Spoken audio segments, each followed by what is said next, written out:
ထိုးဖောက်လို့အလင်းဆောင်ပေးမယ်ရှင်ဤမြေယာဤဓမ္မပလင်အောင်မြင်နေလို့လင်းဆောင်ပေးမယ်ရှင်သာသနာအာဇာနည်တခေဦးဆောင်ညွန်ပြ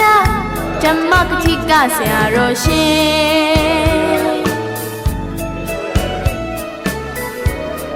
ဆရာတော်ရှင်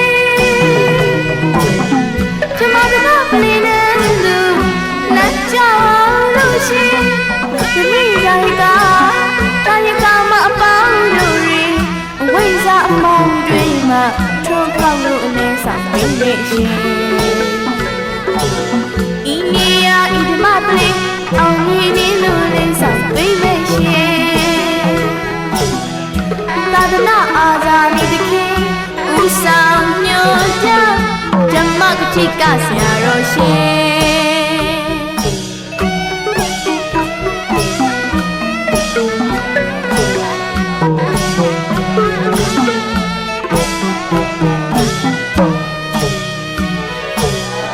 လူဘဝခန္ဓာစီ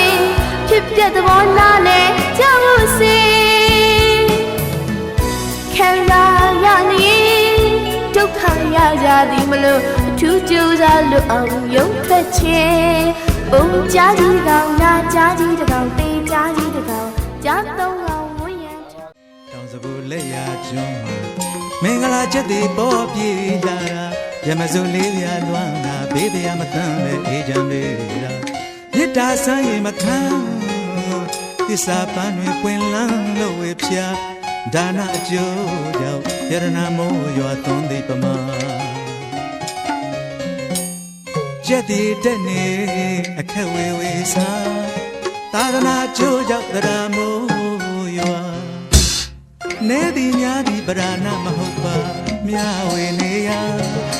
ဘုရားဖယားရှင်ဟောကြားခဲ့တာစေရနာအဓိကပါ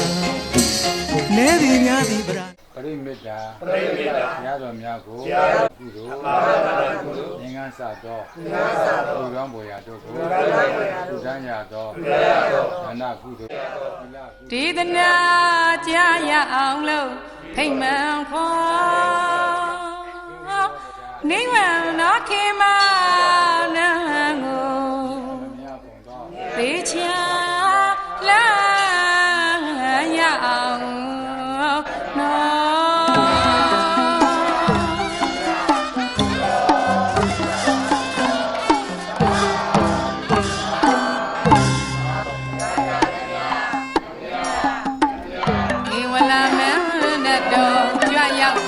ဖိတ်ခေါ်ဒီလူတကားနဲ့အလူမတူနမော